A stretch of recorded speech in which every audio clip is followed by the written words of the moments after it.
हरियाणा की राजनीति में एक नया सियासी बवंडर खड़ा हो गया है। इस बार बीजेपी और कांग्रेस में घमासान नहीं, बल्कि इस बार बीजेपी वर्सेस बीजेपी ने हरियाणा बीजेपी में रार बढ़ा दी है। पार्टी दिग्गजों में मतभेद और मनभेद उजागर हो गए हैं। नई भाजपाई और पुराने भाजपाइयों में अंतर्द्वंद छिड़ गया है। दरअसल हरियाणा में पूर्व मुख्यमंत्री स्वर्गीय चौधरी भजन लाल पर सियासत मुख्य रूप से बीजेपी की राज्यसभा सांसद रेखा शर्मा की ओर से की गई कथित टिप्पणी के कारण गरमाई हुई है। इस मुद्दे ने राज्यसभा में सत्ताधारी पार्टी बीजेपी के भीतर ही आंतरिक कलह को उजागर कर दिया है, जिसकी वजह से भजनलाल परिवार और बिश्नोई समुदाय की नाराजगी काफी बढ़ गई है। बीजेपी नेता कुलदीप बिश्नोई के तेवर काफी तल्ख है। उन्होंने वीडियो जारी कर बीजेपी को चेतावनी देते हुए कहा कि मुझे मजबूर किया तो अर्श से फर्श पर ले आऊंगा। मैं आपको स्पष्ट शब्दों में कहना चाहता हूं कि मुझे मजबूर मत करिए आप लोग कि मैं कोई ऐसा कदम उठाऊं कि आपको दोबारा अर्श से फर्श पर लेकर आ जाऊं। मैं भारतीय जनता पार्टी का एक अनुशासित सिपाही हूं, इसलिए आपको ये चुनौती दे रहा हूं, वरना कदम उठा चुका होता मैं, लेकिन आपको चुनौती दे रहा हूं और आपको अवगत करवा रहा हूं कि तुरंत प्रभाव से आप उस रेखा से माफ़ी मंगवाइए और मोहन लाल बड़ोली जी को बोलिए कि चौधरी भजन लाल जी का नाम सम्मान से ले और जो सही है सही बात करे। तुरंत प्रभाव से या तो वो रेखा माफ़ी मांगे और या चौधरी भजन लाल या इसको आप नोटिस जारी करिए। इस मामले पर बीजेपी के प्रदेश अध्यक्ष मोहन लाल बड़ोली ने कहा कि सांसद रेखा शर्मा ने कोई व्यक्तिगत आरोप पूर्व सीएम भजन लाल पर नहीं लगाया था। जैसा बाप वैसा बेटा हो, ऐसा भी नहीं होता। उन्होंने कहा कि अब कुलदीप बिश्नोई ने इस बात को बढ़ाते हुए जो वीडियो सोशल मीडिया पर डाला है, उस पर उन्हें नोटिस जारी कर जवाब मांगा जाएगा। कोई भी व्यक्तिगत आरोप रेखा शर्मा जी ने नहीं लगाया था। मैंने स्पष्ट भी किया था कि वो चुनावी सभा थी और उनके शब्दों के चयन में चूक हुई है, और जिस प्रकार से ये एक सोशल मीडिया के माध्यम से कुलदीप और उसका जवाब मांगा। वहीं कांग्रेस ने भी बीजेपी सांसद रेखा शर्मा के बयान की कड़ी निंदा की है। एक रेखा शर्मा जी ने जो गलत शब्दों का इस्तेमाल सिर्फ वोट लेने के लिए स्वर्गीय चौधरी भजनलाल जी के खिलाफ किया है, ऐसे नेताओं का जवाब एक ही है प्रजातंत्र में। एक संस्कारी होते हैं लोग, भाजपा का जो लीडरशिप है प्रदेश की, मुझे नहीं लगता अगर अच्छे संस्कार उनमें होते तो आज तक रेखा शर्मा से माफ़ी मंगवानी चाहिए थी। तो अब जनता के हाथ में है भाई, माफ़ी मांगे ना माने। कुलदीप बिश्नोई जी की कांग्रेस में तो उसका दम घुटता था, कांग्रेस में सम्मान नहीं मिल रहा था, पर वो हरियाणा की जनता को बताए कि आप जो इस प्रदेश के मुख्यमंत्री रहे कई बार, चौधरी भजनलाल एक बड़े सीनियर नेता रहे, कांग्रेस के भी नेता रहे वो, और आज वो इस दुनिया में नहीं है। पर कुलदीप बिश्नोई ने वो बीजेपी में बना हुआ है और कांग्रेस में जो सम्मान दिया, उनके पिताजी को इतनी बार चीफ मिनिस्टर बनाया, उनके भाई को डिप्टी सीएम बनाया, उसको सांसद बनाया, और वो व्यक्ति आज ये कह के भाग गया था कि मेरा कांग्रेस में सम्मान नहीं है। मैं इसलिए कह रहा हूँ कि आज मुझे बताएं, कुलदीप बिश्नोई जरूर बताएं कि आज उनका सम्मान, मेडल मिला, राष्ट्रपति अवार्ड मिल गया, प्रधानमंत्री अवार्ड मिल गया, और कोई अर्जुन अवार्ड मिला उनको, तो वो बताएगा हरियाणा की जनता के सामने कि हाँ मेरे पिताजी को बहुत बड़ा सम्मान मिला और कुलदीप बिश्नोई उसके बेटों को भी बहुत बड़ा सम्मान। इस विवाद ने बीजेपी में खींचतान बढ़ा दी है। अब देखना ये होगा कि बीजेपी सांसद रेखा शर्मा के बयान पर शुरू हुआ ये बवाल कहां जाकर थमता है। ब्यूरो रिपोर्ट, जी मीडिया। और चर्चा का रुख करेंगे, लेकिन इससे पहले कुछ सवाल आपके सामने रखते हैं जिनके जवाब तलाशेंगे। सवाल ये कि बीजेपी सांसद रेखा शर्मा के बयान पर आखिर बवाल क्यों हो रहा है। सवाल ये भी कि राजनीतिक अपमान ने आखिर किसकी समस्या को बढ़ा दिया है, और सवाल ये भी कि पुराने वर्सेस नए भाजपाई कुलदीप बिश्नोई की शामत आई, ये भी सवाल उठता है। क्या ये टकराव पुराने वर्सेस नए भाजपाई के बीच का भी है? क्या जो ये बयानबाजियां चल रही हैं, ये बयानबाजियां आखिर इस विवाद को कहां तक और कैसे ले जाएंगी, ये चर्चा का एक विषय है। और चलिए इसी मुद्दे पर अब विस्तार से चर्चा का रुख करते हैं, जहां मेहमानों से हर एक पहलुओं को समझेंगे, सत्ता पक्ष की बात सुनेंगे, विपक्ष की बात भी इस मुद्दे पर सुनेंगे। मेहमान जुड़ चुके हैं जिनसे मैं आपका परिचय करा देती हूँ। डॉक्टर पंकज बेनीवाल जी हमारे साथ जुड़ चुके हैं, प्रवक्ता हैं भारतीय जनता पार्टी से। सुरेश रोड जी हमारे साथ जुड़ चुके हैं, प्रवक्ता हैं कांग्रेस पार्टी से। ओंकार सिंह जी हमारे साथ जुड़ चुके हैं, प्रवक्ता हैं इनेलो से। और केसी मलकानिया जी हमारे साथ जुड़ चुके हैं, वरिष्ठ पत्रकार हैं। राजनीतिक पहलू समझे, लेकिन इससे पहले मैं केसी मलकानिया जी आपसे समझना चाहूंगी कि जो प्रतिक्रियाएं आ रही हैं वो बीजेपी वर्सेस बीजेपी ही इस वक्त हम देख पा रहे हैं। अंदर खाने से पहले एक बयान सामने आता है, उस पर रिएक्शन आता है और ये सिलसिला एंडलेस अभी तक चलता ही जा रहा है। आप इसका विश्लेषण कैसे करेंगे और इसको अगर पुरानी अपनी अनुभव से जोड़कर देखें तो क्या अहम बातें इस वाद विवाद में निकल कर आ रही हैं? आपको और सभी प्रवक्ताओं को, हरियाणा की जनता को मेरी तरफ से नमस्कार। जहां तक सांसद रेखा शर्मा का सवाल है, सांसद रेखा शर्मा पंचकुला में रही है, चौधरी भजनलाल जी की कोठी भी पंचकुला में रही है, तो वो भाजपा थे, उसमें कुलदीप जी, चौधरी भजनलाल जी कांग्रेस में थे। तो इस प्रकार उनका मिलना जुलना रहता था, प्रतिद्वंद्विता भी होती है, राजनीतिक पार्टियों में होती है। परंतु आपको जब भी कहीं स्टेज पे बोलते हैं, कहीं भी पब्लिक में बोलते हैं, तो भाषा की मर्यादा का जरूर ध्यान रखना चाहिए। बोलते इसमें यह भी देखना चाहिए कि हम किस व्यक्ति के बारे में बोल रहे हैं, उसका पिछोकड़ क्या है, तो आगे क्या कुछ है, क्या वो पार्टी किस पार्टी से संबंध रखता है, उसके बच्चे किस पार्टी से संबंध रखते हैं और हमारे पार्टी के साथ उसके क्या संबंध है। कई बार हम जोश में आकर ऐसी बातें कह जाते हैं तो हम ये भाषा की मर्यादा भूल जाते हैं, हम भावना में बहकर कई बातें कह जाते हैं।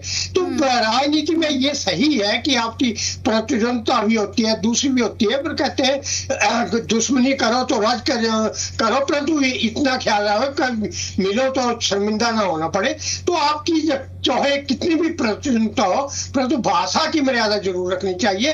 और ये जरूरी है कि भारतीय जनता पार्टी का विस्तार हो रहा है, इसमें नए दूसरी पार्टियों से शामिल हो रहे हैं। पुराने कई बार ऐसा होता है कि पार्टी जब बड़ी होती है तो पार्टी को ये होता है कि जो नया मेहमान आया उसकी ज्यादा कदर की जाती है, पुराने कार्यकर्ता को अपने समझकर कई बार नजरअंदाज किया जाता है कि ये तो अपना, इसकी कोई बात नहीं, जो आया है उसका ही स्वागत करो।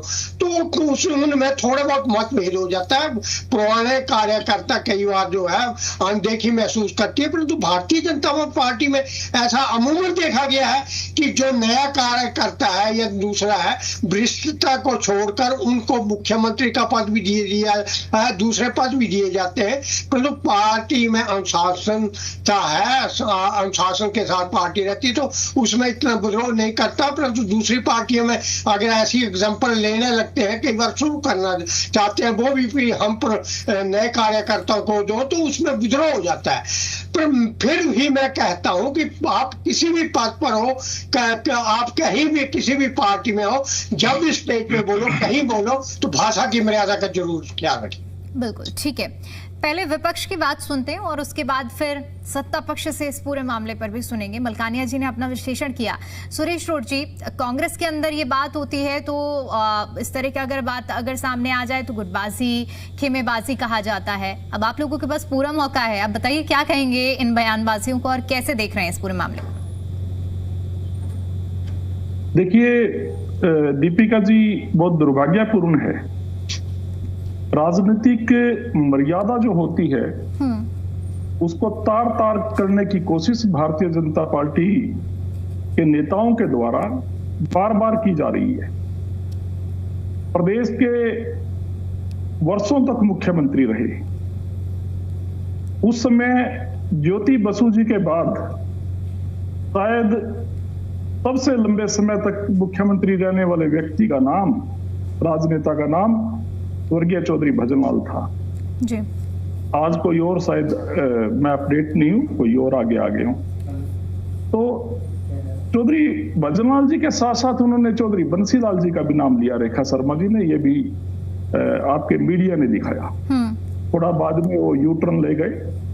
तो और मेरा जो मानना है या कांग्रेस पार्टी का जो मानना है, ये रेखा शर्मा का अपना व्यक्तिगत बयान नहीं है। जो भाजपा के प्रदेश अध्यक्ष बड़ोली जी बोल रहे थे कि उन्होंने ऐसा उनके मुंह से निकल गया, ये जो भी लिपापोती की है, ये बयान भारतीय जनता पार्टी के शीर्ष नेतृत्व के द्वारा दिलवाया गया बयान है।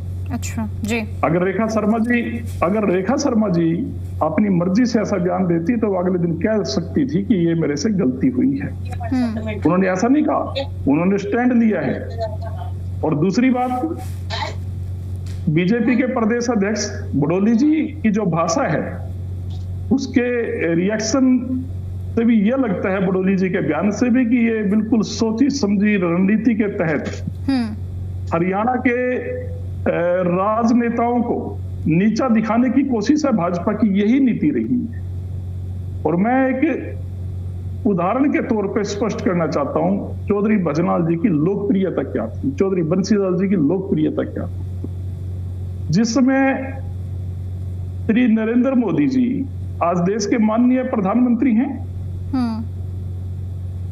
जिस समय नरेंद्र मोदी जी हरियाणा के भाजपा के प्रभारी होते थे और हरियाणा भाजपा के प्रदेश अध्यक्ष श्री रामविलास शर्मा जी होते थे, विधानसभा में 17 विधायक आईएनएलडी के थे, 12 विधायक हरियाणा विकास पार्टी के थे और भारतीय जनता पार्टी का एक ही विधायक था श्री रामविलास शर्मा के तौर पर, और जो बीजेपी के प्रदेश अध्यक्ष भी थे। बात अप्रैल 1994 की है, राज्यसभा का चुनाव आया।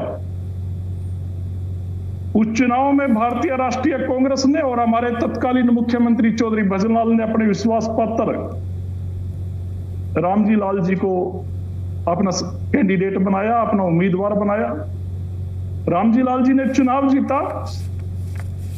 ये भजनलाल जी की लोकप्रियता की बात बता रहा हूं। और चुनाव जीतने के बाद वो किसी अपनी बैठक के लिए दिल्ली में गए, लाल कृष्ण आडवाणी जी से आमना सामना हुआ। और चौधरी भजनलाल, उनकी कांग्रेस के संस्कार थे ना, और बिश्नोई समाज के भी संस्कार थे। बिश्नोई भी एक अपने जो सामाजिक उनका शिष्टाचार है, 20 और 9 29 नियम होते। तो चौधरी भजनलाल ने आडवाणी जी का धन्यवाद किया कि आडवाणी जी धन्यवाद, राज्यसभा में आपने हमारा कैंडिडेट जिता दिया। तो आडवाणी जी को ये बात समझ में नहीं आई। उन्होंने बैठक से फ्री होके, जब उनको समय लगे, उन्होंने हरियाणा के प्रभारी नरेंद्र मोदी जी को फोन किया या उनसे बात की, जो भी जरिया था, और पूछा ये हरियाणा राज्यसभा में क्या हुआ। कांग्रेस का कैंडिडेट बोले जी जीता है रामजी लाल जी। तो आडवाणी जी ने कहा कि ठीक है, कांग्रेस का कैंडिडेट जीत गया और हरियाणा विकास पार्टी और भारतीय जनता पार्टी का साझा कैंडिडेट ओम प्रकाश जिंदल हार गया, लेकिन भजनलाल जी हरियाणा के मुख्यमंत्री मुझे धन्यवाद कर रहे थे, ये क्या मैटर है। तो नरेंद्र मोदी जी ने बताया कि हमारे जो प्रदेश अध्यक्ष हैं रामविलास शर्मा जी, वो वोट कांग्रेस के उम्मीदवार के पक्ष में दे आए, इसलिए जीता है। तो भारतीय जनता पार्टी ने रामविलास शर्मा को प्रदेश अध्यक्ष के पद से हटाया। रमेश जोशी प्रधान बने थे उसके बाद बीजेपी के। मैंने ये बात लोकप्रियता के तौर पे बताई है। चौधरी भजनलाल का वो कद था, मैं रेखा शर्मा को इस टीवी चैनल के माध्यम से बताना चाहता हूं और नरेंद्र मोदी जी को भी ये बात याद कराना चाहता हूं, वो तो गवाह हैं इस बात। ठीक है। सुरेश रोडी, लोकप्रियता विपक्षी पार्टी के प्रदेश अध्यक्ष के सिर के ऊपर चढ़ के दिलो दिमाग में बोलती थी। ठीक है। हमारे तो जो विधायक अभी राज्यसभा चुनाव में चले गए, तो उनके ऊपर बड़ा बवाल है। ये किस बड़े नेता का है, विश्लेषण किया जाता है, नजदीकी किसका है। लेकिन हमारे पक्ष में तो हमारी तो तब वो तूती बोलती थी कि हमारी विरोधी पार्टी के प्रदेश अध्यक्ष ही हमारे उम्मीदवार को वोट देते थे, पंडित जी थी। चलिए ठीक है, ये बात है। दूसरी बात, ठीक है, मैं लौटूंगी। सुरेश जी, आप अपनी पूरी बात करिएगा, क्योंकि सबको बराबर के समय पहले एक एक बात रखने का मौका मिलना चाहिए। ओंकार जी, लोकप्रियता की बात, अभी एक छोटा सा किस्सा भी सुरेश जी ने अपने सुना दिया। आप किस तरह से देख रहे हैं आप बयानबाजियों को, और खासतौर पर जब हम लोकप्रियता से इसे जोड़कर देखते हैं, एक तरफ टिप्पणियां हैं बीजेपी के अंदर खाने ही इसका बात भी रखी जा रही है, विरोध भी हो रहा है, समर्थन भी हो रहा है। दीपिका जी, मैं निंदा करता हूं ऐसी बयानबाजी की। चौधरी भजनलाल जी आज इस दुनिया में नहीं है, हमारे भी सम्मानित हैं, प्रदेश पर राज किए एक लंबे समय तक, बहुत योगदान है उनका हरियाणा में।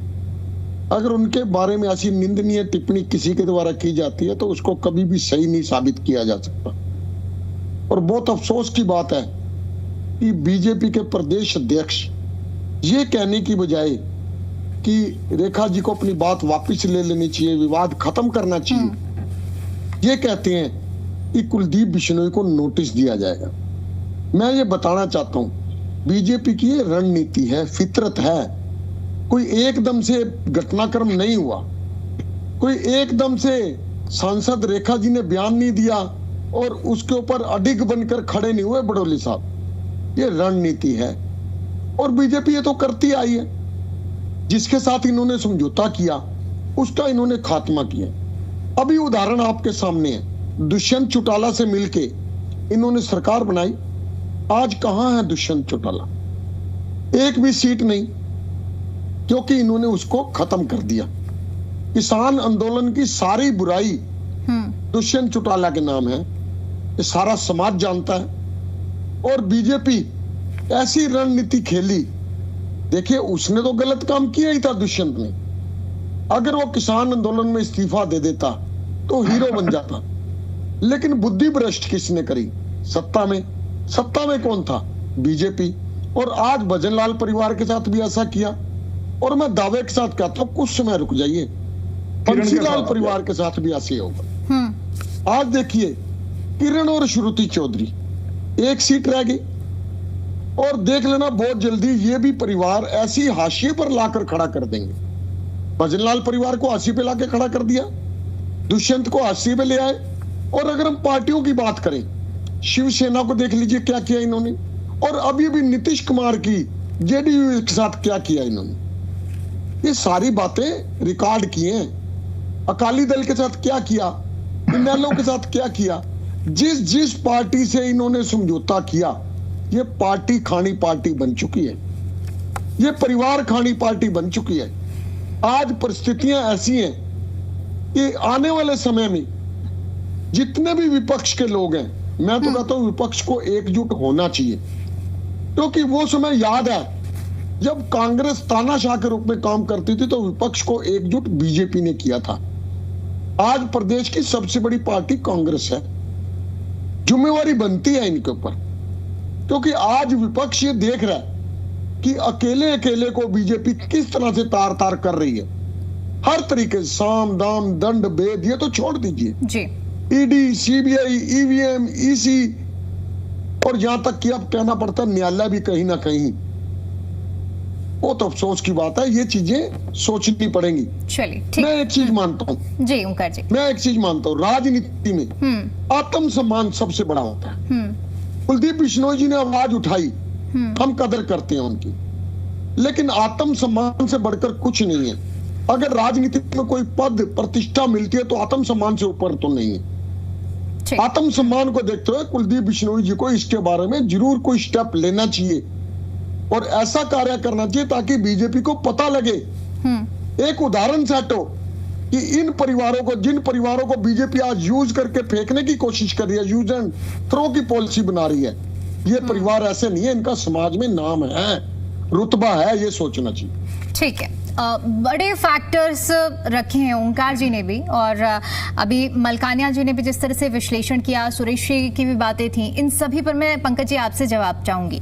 सबसे बड़ी बात यहाँ पर सुरेश जी ने कही है कि ये जो टिप्पणी है, ये जो बयानबाजी की गई है, पहली बात तो ये व्यक्तिगत नहीं है, व्यक्तिगत होती तो तुरंत रिएक्शन आता। दूसरा, अभी जिस तरह से ओंकार जी रिएक्शन देते हुए कह रहे थे कि कुछ ऐसे सम्मानित परिवार हैं जिनका साथ तो बीजेपी ने लिया, जिनके नाम पे मलाई तो काटी, लेकिन यूज एंड थ्रू की राजनीति आप करते हैं। अब क्या ये मान लिया जाए, इन सब बयानों को, इन सब बातों को अगर मैं एक्यूमुलेट करूं तो पंकज जी क्या माने कि पार्टी के अंदर नए वर्सेस पुराने की जो खेमेबाजी हो रही है, क्या इस वजह से इस तरह के बर्ताव हो रहे हैं? क्या ये बात जो अभी ओंकार जी कह रहे हैं, यूज एंड थ्रो की राजनीति, इस पर भी प्रकाश डालते हुए अपना जवाब दीजिएगा। नमस्कार दीपिका जी, सभी साथियों को नमस्कार, सभी दर्शकों को मेरा नमस्कार। देखिए, हर एक आदमी आदरणीय होता है ना, चाहे वो चौधरी भजनलाल जी रहे हों, चौधरी बंसीलाल जी रहे हों, चौधरी ओम प्रकाश चौटाला रहे हों, चाहे चौधरी देवीलाल जी रहे हों, हर एक आदमी की अपनी अस्मिता है। जितने भी मुख्यमंत्री हमारे प्रदेश के रहे हैं, सारे के सारे आदरणीय हैं, माननीय, किसी का कोई अनादर नहीं।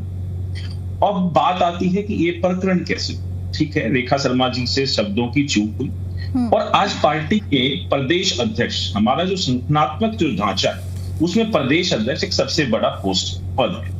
उन्होंने जब उसका आकर के स्पष्टीकरण दिया कि भाई रेखा शर्मा जी से शब्द, जो एक चुनावी सभा थी उसके अंदर शब्दों के चयन में चूक हुई है, ये पार्टी ने खुद ने माना, ये प्रदेश अध्यक्ष ने खुद ने माना ना कि शब्दों में के चयन में जो वो चूक हुई है, ये खुद प्रदेश अध्यक्ष ने मान के और इस चीज को एक साइड में करने की कोशिश की कि भाई ठीक है, ये विवाद आगे ना बढ़े।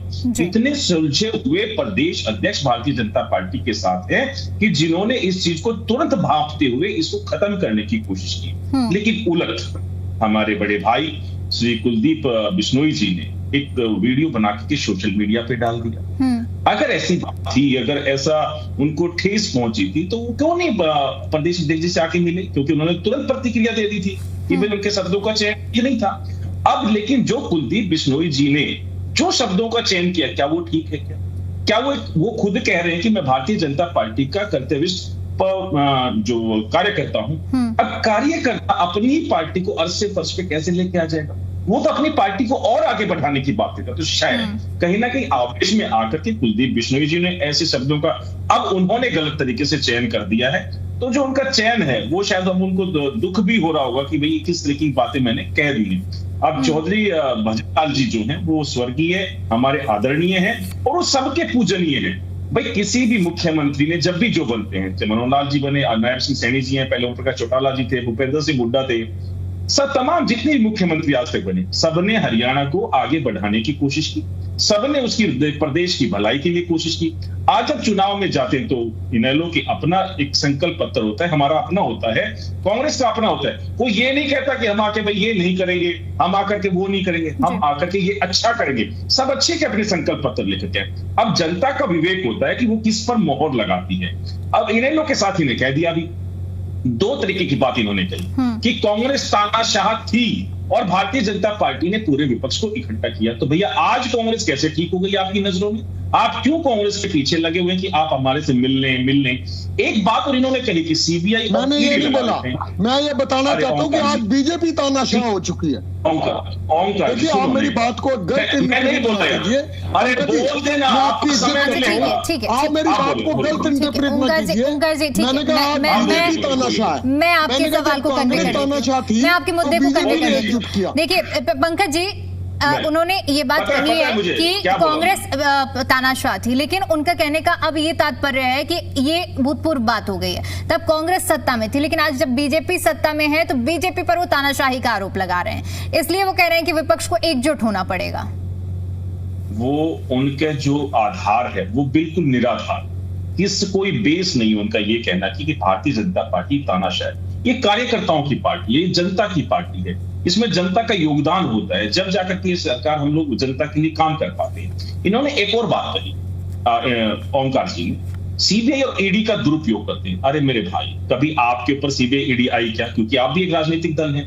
आप अभय सिंह चौटाला जी से ही पूछ के बता दीजिए, कभी सीबीआई ईडी ने उनको परेशान किया क्या? क्या उनके ऊपर कोई दबाव बना क्या? मतलब कुछ भी टीवी पर बैठ करके झूठ बोल करके 2 मिनट आप निकल जाएंगे, ऐसा नहीं होना चाहिए। आप तथ्यों के साथ बात कीजिए, हम बात करने को तैयार हैं, लेकिन ऐसी झूठे बातों का यहाँ पर बातें ना करें। तो भारतीय जनता पार्टी, दीपिका जी, एक अनुशासनात्मक पार्टी है और कुलदीप बिश्नोई जी ने जो शब्दों का चयन अपनी सोशल मीडिया के माध्यम से जो उन्होंने बातें कही वो भी निंदनीय है। ऐसा नहीं है कि उन्होंने बहुत अच्छी बातें कही। जहां प्रदेश अध्यक्ष जी ने स्पष्ट तौर पर कहा कि उनके शब्दों के चयन में गड़बड़ थी और हम उसको सुधार कर रहे हैं, लेकिन तो उसको उनको मानना चाहिए था और उनको प्रदेश अध्यक्ष जी से बैठ के बात करनी चाहिए थी। भाई मेरे को ठेस लगा है, इसको और किस तरीके से हम अच्छा कर सकते हैं, लेकिन विपरीत उसके उन्होंने बैठ के बात करने के लिए नहीं कहा और उन्होंने एक ऐसी वीडियो जारी कर दी। मैं भी भारतीय जनता पार्टी का कार्यकर्ता हूं, मुझे भी ठेस लगा कि मेरी पार्टी के एक कार्यकर्ता खुद को कार्यकर्ता भी बोल रही है और फिर ऐसी वीडियो बना करके भी अब सब पूरी जनता के सामने आगे क्या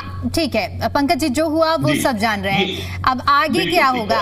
क्योंकि अगर देखिए, मैंने कांग्रेस से भी जब सवाल किया था तो यही कहा था कि अगर ये सब बयानबाजियां कांग्रेस के अंदर होती तो खुलकर देखिए हर तरफ से यही कहा जाता कि अंतरकलह है, खेमेबाजी है, कांग्रेस एकजुट नहीं है। अब वही तो आपके पार्टी में भी हो रहा है ना। अब इसको एक ये एंगल भी दे सकते हैं कि जो आपकी पार्टी में नया आ रहा है उसे उस हिसाब से रिस्पेक्ट नहीं दी जा रही है, उसका उतना तवज्जो नहीं दिया जा रहा है।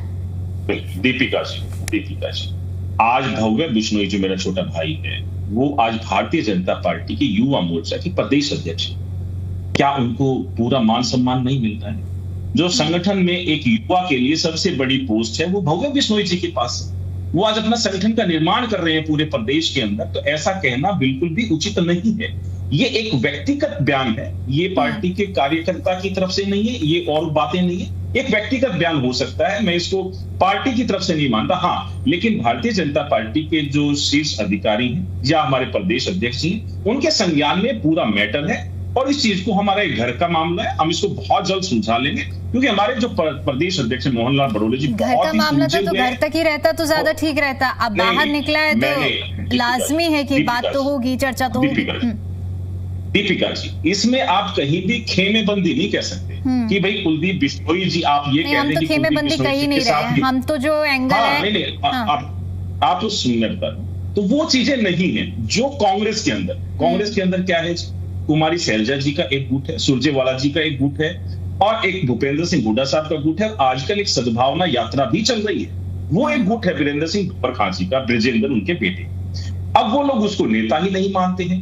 अब आपने दो वाइट कांग्रेस के साथियों की सुनाई, एक तो थे बादली से विधायक कुलदीप वत्स जी, जो अभी राज्यसभा का चुनाव जब खत्म हुआ तो आपके ही माइक पर बोल रहे थे कि कांग्रेस में भ्रष्ट नेता आ गए हैं, जो ईमानदार नेता उनकी जगह नहीं है, ये तो चापलूस लोगों ने इस पार्टी पर कब्जा कर लिया। तो इस तरह की भाषा और शब्दावली खुद कुलदीप वत्स ने राज्यसभा का चुनाव खत्म होते ही आपके टीवी चैनल पर बोला था, ये सभी के सामने विदित है। जयप्रकाश जी भी, जब उनसे आप के टीवी चैनल पर उनकी एक बाइट आई थी, उन्होंने कहा था कि राज्यसभा चुनाव में भाई धांधली हुई है, पैसों का बंटवारा हुआ है, ऐसा हुआ है। आपके ही जो पत्रकार साथी हैं आप जैसे, उन्होंने जब माइक पे पूछा कि भैया जयप्रकाश जी एक बार ये तो बता दो कि उसकी कोई सीडी है क्या, कोई प्रूफ है क्या, प्रूफ तो दे दो।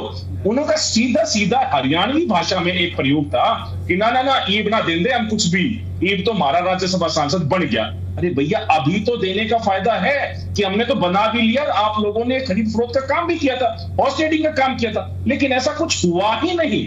तो सिर्फ झूठी बातें ये करना कांग्रेस के साथी को, विपक्ष के साथियों का झूठ का पुलिंदा बांधने की कोशिश ये पूरी करते हैं। तो जो दोनों आपने बाइट सुनाई, दोनों ही कांग्रेस के जो नेता हैं, दोनों की बातों में बहुत ही विरोधाभास है। वो अपनी ही पार्टी को गाली देने लग जाते हैं और दूसरी की पार्टी को बड़ाई भी करने लग जाते हैं। दूसरी की पार्टी में कमी निकालें, उनसे प्रूफ मांगे तो प्रूफ उनके पास कुछ होता नहीं है। तो ये सारी जो घटनाएं हैं ये गलत तरीके से, अब चुनाव जो 2024 विधानसभा था, कुमारी मतलब आप कह रहे हैं कि ये जो घर का मैटर है इसको आप लोग सुलझा लेंगे घर के अंदर ही?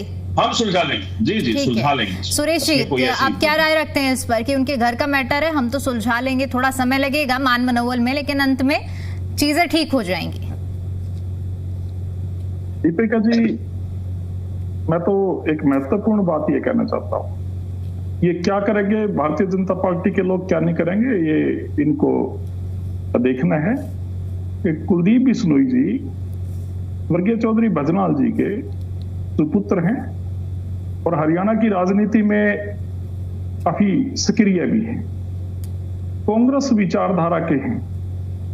तो मैं तो आपके चैनल के माध्यम से कुलदीप बिश्नोई जी को ये आमंत्रण देता हूं कि आप कांग्रेस परिवार के हैं, कांग्रेस विचारधारा के हैं, आप जननायक राहुल गांधी जी का साथ देने के लिए अगर मन बनाते हैं तो कांग्रेस पार्टी में आपके दरवाजे हमेशा खुले हैं। घुटन कहीं पर महसूस होती है, कहीं पर आपका सम्मान नहीं है, तो ऐसी जगह रहने का कोई उचित भी नहीं बनता। हरियाणा प्रदेश अब पंकज जी देख लीजिए, आप कह रहे हैं कि सब कुछ ठीक है, लेकिन बगल में पड़ोसी बैठकर ही आमंत्रण दे रहे हैं, आपके घर में फूट डालने की बात हो रही है। हरियाणा नहीं, क्या जी, मैं तो हंसी डाली इसके ऊपर। वो भैया आप ही के दल को छोड़ के आए हैं, आप ही के दल वालों को बोल के आए हैं कि आप लोग ऐसी राजनीति करते थे। ये गुटबाजी में ये भी शामिल थे वहां पर उस समय पर, आपने इनको आगे नहीं बढ़ने दिया। अगर आप भजनलाल जी के परिवार का इतना मान सम्मान करते हैं तो आप लोगों ने कुलदीप बिश्नोई जी को वो मान सम्मान क्यों नहीं दिया जिसके वो हकदार थे? भव्य बिश्नोई जी को वो मान सम्मान क्यों नहीं दिया जिसके वो हकदार थे? वो दोनों पिता पुत्र या उनकी वाइफ रेणुका बिश्नोई जी वो इसलिए पार्टी छोड़ करके बाहर निकले क्योंकि कांग्रेस ने उनका अनादर किया पूरे तरीके से। कांग्रेस के साथियों ने पहले तो रेणुका बिश्नोई हो, भव्य बिश्नोई हो या कुलदीप बिश्नोई हो, तीनों का इतना अनादर किया, उस परिवार को मिटाने की कोशिश की। ये कांग्रेस में ही हो रहा था। वहां पर हरियाणा भारतीय जनता पार्टी जब ज्वाइन की तो संजीवनी ली, वो उस घुटन से बाहर निकल के भारतीय जनता पार्टी में आए थे। और हमारी पार्टी में किसी भी तरीके का कोई विरोधाभास नहीं है, शब्दों के चयन में गड़बड़ हुई है। रेखा शर्मा जी से मान सम्मान क्यों नहीं दिया? मैं ये बताना चाहता हूं दीपिका जी कि कांग्रेस कार्य समिति, जिसको कांग्रेस वर्किंग कमेटी यानी CWC बोलते हैं, कांग्रेस पार्टी के संविधान में सबसे शक्तिशाली कमेटी है। पूरे कांग्रेस पार्टी के फैसले CWC लेती है। इवन भारतीय राष्ट्रीय कांग्रेस के अध्यक्ष के चुनाव से संबंधित हों या फिर पार्टी के जो हमारे घोषणा पत्र की बातें हों, चुनाव सुधारों की बात हो या किसी भी प्रदेश के संगठनात्मक विषयों की बात हो, CWC सबसे पावरफुल कमेटी है। मुझे याद है ठीक से 3 नेता हमारे हरियाणा प्रदेश से CWC के सदस्य थे। उनमें श्री रणदीप सुरजेवाला थे और श्री दीपेंद्र हुड्डा जी थे और श्री कुलदीप बिश्नोई जी थे। कितना बड़ा मान सम्मान है कि सुरजेवाला जी, दीपेंद्र हुड्डा जी और कुलदीप बिश्नोई जी 3 नेता CWC में बैठते थे, चौथा कोई नहीं था। कुमारी शैलजा जी भी बनी, उसके बाद CWC की मेंबर बनी। जिस समय कुलदीप जी थे तो तब उनको ये मान सम्मान कांग्रेस पार्टी ने दिया, श्री राहुल गांधी जी ने दिया। तो इससे ऊपर क्या मान सम्मान हो सकता है? दूसरी बड़ी बात जो आपके चैनलों में भी चर्चा होती थी, वो कांग्रेस में रहते हुए वही नहीं, दूसरे भी, चाहे किरण चौधरी जी हो, चाहे राव इंद्रजीत जी हो या चौधरी वीरेंद्र सिंह जी हो। चलो आज तो वीरेंद्र सिंह जी वापसी कर गए हैं, उस समय ये तमाम बड़े नेता जो कांग्रेस पार्टी को छोड़कर गए, हरियाणा कांग्रेस में रहते हुए भावी मुख्यमंत्री भी थे। ये भावी मुख्यमंत्री के तौर पे स्थापित थे हरियाणा में। जहां भी जाते थे इनका जो कार्यकर्ता था वो भी इनको भावी मुख्यमंत्री के तौर पे मान सम्मान करता। कुछ तो ऐसी अनबन रही होगी ना, कुछ तो ऐसी नाराजगी रही होगी ना कि आपके खेमे से जब बीजेपी में, पंकज जी जिस चीज का भी जिक्र कर रहे हैं, थोड़ा जल्दी, थोड़ा शॉर्ट में बता दीजिए सुरेश जी, क्योंकि दूसरे गेस्ट भी वेट कर रहे हैं। हाँ, एक सेकंड में। अब ये क्या मजबूरी रही होंगी, आपने ये सवाल पूछ लिया। मजबूरी तो कांग्रेस के पास तो सत्ता नहीं है, ना CBI है, ना ED है, ना इनकम टैक्स है। कुलदीप बिश्नोई जी एक बड़े उद्योगपति भी है। शायद बीजेपी के लोगों को हमारे से ज्यादा पता है। हम तो उनको एक राजनेता के तौर पे कांग्रेस में देखते थे, इसीलिए CWC का मेंबर बनाए थे। लेकिन इन्होंने उनको उद्योगपति के तौर पे उनको देखा और उन पे दबाव भी बनाया होगा। ये तो ये जाने या कुलदीप बिश्नोई जी जाने। हम तो उसके बावजूद भी ये कहते हैं कि तमाम कांग्रेस विचारधारा के जो नेता हैं उन्होंने भारतीय जनता पार्टी में जाके देख लिया कि उनको वहां पर भावी मुख्यमंत्री। अच्छा, तो कांग्रेस की तरफ से कोई प्रयास किया जाएगा या किया जा रहा है क्या कुलदीप बिश्नोई को अपनी तरफ खींचने? यही बता रहा हूँ कि उनको वहां पर एक सामान्य विधायक और सांसद का भी सम्मान नहीं है, उल्टा उनके परिवारों की, उनके पूर्वजों की वहां पर बेइज्जती की जा रही है। और जो इन्होंने कहा था कि कांग्रेस में गुटबाजी है, मैं ये बताता हूँ बीजेपी में इतने गुट है। ये जो गुट है ना, ये सबसे बड़ा गुट है जो नरेंद्र मोदी जी का गुट है, जिसकी सदस्य। चलिए खैर सर, इसका विश्लेषण नहीं करना है आज की कहाँ क्या गुट है और क्या नहीं है। मैं लौटूंगी आपके पास में। ओंकार जी ठीक है, मैं सुरेश जी मैं लौटूंगी। ओंकार जी, यहाँ पर आपको अब ये जो विवाद है, एक तरफ बयानबाजियां, एक तरफ, दूसरी तरफ क्या आपको लग रहा है कि इन बयानबाजियों की वजह से अब हरियाणा की राजनीति में कुछ बड़ा बदलाव भी देखने को मिल सकता है? आपके राजनीतिक अनुभव से आप क्या कहेंगे? दीपिका जी, आत्मसम्मान बहुत बड़ी चीज है। अगर कुलदीप बिश्नोई जी इसको विचारेंगे तो बड़ा बदलाव आ सकता है। और मैं तो एक बात जानता हूं, अगर एक कोरी बयानबाजी थी, अगर ये सिर्फ सांसद रेखा जी का ही बयान था, इसके पीछे बीजेपी की विचारधारा या रणनीति नहीं थी, तो मोहनलाल बड़ोलू जी को इसे खत्म कर देना चाहिए था। आपस में अगर दो भाई लड़ लेते हैं, एक परिवार के सदस्य लड़ लेते हैं, तो ना सॉरी मांगनी पड़ती है, एक जगह बैठ के चाय पी ली जाती है, बात खत्म हो जाती है। लेकिन मोहनलाल बड़ोली जी ने आगे बढ़ते हुए नोटिस देने की बात कर ली। फिर एक चीज मैं पूछना चाहता हूं, आज सांसद रेखा जी कहते हैं कि भजनलाल का परिवार गुंडागर्दी करता था। अगर उनके बयान को हम गौर करें तो एक बात तो पूछनी बनती है बीजेपी के प्रवक्ता साथी से, अपने छोटे भाई से, कि आपने क्या एक गुंडागर्दी वाली पार्टी के नेता को अपनी पार्टी में शामिल किया और उसको सांसद विधायक सारी टिकटें दी? वो तो बोल रहे हैं ना कि व्यक्तिगत बयान है। अभी पंकज जी ने इस चीज को कहा कि ये व्यक्तिगत बयान है। जब कोई बात, देखिए दीपिका जी, जब कोई बात डिबेट में आ जाती है तो व्यक्तिगत नहीं रहती, सार्वजनिक हो जाती, ये आपको भी मालूम। अगर ये व्यक्तिगत होती तो उसी समय खत्म हो जानी चाहिए थी। आज की डिबेट का मुद्दा ये ना होता, कुछ और होता जी। आज आपका इतना बड़ा चैनल, इंडिया लेवल का चैनल, उस पर डिबेट करा रहा, तो इसको व्यक्तिगत बात नहीं कहा जा सकता है, सार्वजनिक डिबेट में आ चुकी है, पब्लिक प्लेटफॉर्म पर आ चुकी है, व्यक्तिगत नहीं है। और मेरे को लगता है कि ये वार प्रतिवार का जो चल रहा है सिस्टम, ये रुकने वाला नहीं है, क्योंकि बीजेपी में एक खासियत है, ये अपनी बात चाहे गलत हो चाहे ठीक हो, उससे वापिस नहीं जाती। और मेरे को यह भी लगता है कि कुलदीप बिश्नोई जी भी आत्मसम्मान वाले व्यक्ति हैं। कोई ये तो है नहीं कि उनकी आधार नहीं है या उनको कोई जानता नहीं है। एक विचारधारा पे पहरा दे रहे हैं कुलदीप बिश्नोई जी भी। मेरे को लगता है वो आत्मसम्मान के लिए कोई भी स्टेप उठाए। ठीक। मलकानिया जी, क्या आपको लगता है कि ये बात सिर्फ व्यक्तिगत बयानबाजी तक सीमित रह जाएगी या फिर इसका कुछ बड़ा और हरियाणा की राजनीति में एक कड़ा परिवर्तन के रूप में कुछ देखने को मिल सकता है?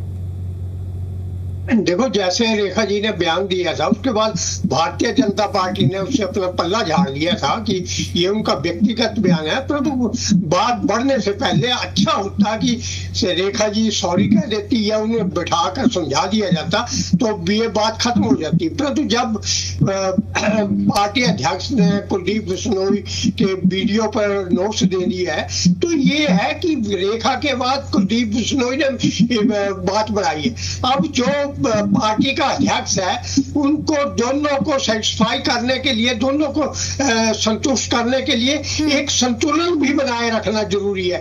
अगर उन्होंने नोट्स दिया तो वो अनुशासन बनाए रखने के लिए जरूरी है। परंतु उसके साथ साथ रेखा जी को भी ये कहा जा सकता है कि जो आपने बात कही है उसके लिए थोड़ा सॉरी फील कर लो, और इनको नोट किया वो भी उसका जवाब दे देंगे, तो पार्टी जो है वो बात यहाँ खत्म हो सकती है।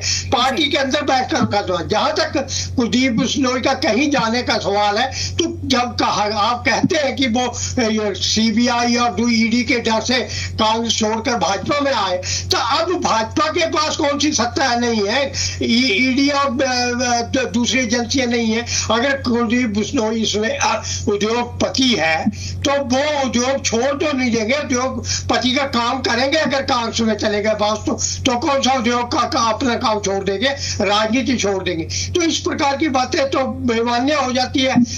अब ब्रजेंद्र सिंह जी है या वीरेंद्र जी नहीं है, वो भी पहले कांग्रेस में थे, फिर बीजेपी में आए, फिर कांग्रेस में लौट गए, फिर उन्होंने सद्भावना यात्रा की। तो सद्भावना यात्रा में भी उनको कहा गया कि इनकी निजी यात्रा है, कुछ लोग उनकी यात्रा में शामिल हो रहे हैं, शैलजा जी और दूसरे जाते हैं, कुछ उनको छोड़ देते हैं। और कई बार उन्होंने पंचकुला में कहा था कि हिमाचल से कांग्रेस के विधायक हमारे पास यात्रा में शामिल हो रहे हैं, परंतु जो लोकल हैं हैं यहाँ के कालका के दूसरे विधायक है वो इसमें नहीं आए तो ये पार्टी 3 बार नहीं कई बार हारेगी। तो ऐसी उनके दिल से भी भड़ास निकलती है। तो हर एक पार्टी में मनमुटाव होता है, परंतु उसको संभालने का माजरा होना चाहिए। पार्टी का नेतृत्व तो इतना सख्त होना चाहिए कि वो अपनी पार्टी अपने कार्यकर्ता को संभाल सके और अनुशासन में रख सके। और मुझे लगता है कि भारतीय जनता पार्टी कोई ना कोई ऐसा कदम उठाएगी जिससे ये अनुशासन भी बना रहेगा और पार्टी के अंदर जो बयानबाजी है वो भी खत्म होगी और जो आने जाने की बात है वो भी खत्म होगी। बिल्कुल। एक बड़ा फैक्टर जो मलकानिया जी की बात से निकलकर सामने आया है, क्योंकि भारतीय जनता पार्टी हमेशा ये क्लेम करती आई है कि हम बहुत अनुशासित यानी कि डिसिप्लिन पार्टी है। पंकज जी, अगर यही सारा अनुशासन बरकरार अगर रखते, अगर इतनी बात ना बढ़ती, दोनों तरफ से अगर बैठाकर समझाइश हो जाती, तो क्या आपको लगता है कि आज हमें इस मुद्दे पर चर्चा करने की जरूरत पड़ रही होती? और क्या आपको नहीं लग रहा है कि अगर समझाया भी जाएगा दोनों पक्षों को बैठाकर तो कुछ ज्यादा देरी नहीं हो रही है? ये मामला ज्यादा स्ट्रेच नहीं हो रहा है? एक साथ 2-2, 3-3 बार पलटवार हो रहा है एक दूसरी तरफ पर।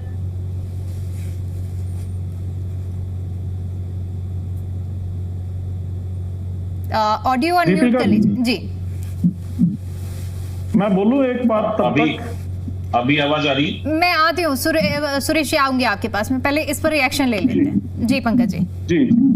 दीपिका जी, आपकी और मलकानिया जी की बात बिल्कुल दुरुस्त है। इसीलिए मैंने अपने पहले वक्तव्य में कहा कि हमारे प्रदेश अध्यक्ष मोहनलाल बड़ौली जी बहुत ही सुलझे हुए और तुरंत उस बात को भांपते हुए उन्होंने तुरंत अपना बयान दे दिया कि भाई उनसे शब्दों में चूक हुई है और एक चुनावी सभा थी। लेकिन उसके बाद जो अब जो सोशल मीडिया पर कुलदीप बिश्नोई जी का जो बयान है उसमें शब्दों के चयन में कितनी ज्यादा चूक हुई है वो तो सोच वही तो हम बात कर रहे हैं ना कि देखिए, रेखा शर्मा भी आपकी पार्टी के मेंबर है, कुलदीप बिश्नोई भी आपकी पार्टी का मेंबर है। मैं किसी एक को नहीं कह रही हूँ। आपने कहा कि पहले उन्होंने माफी मांग ली, लेकिन दूसरी तरफ अगर दूसरी तरफ से भी रिएक्शन आ रहा है तो वो भी तो आप ही के घर का मैटर है ना।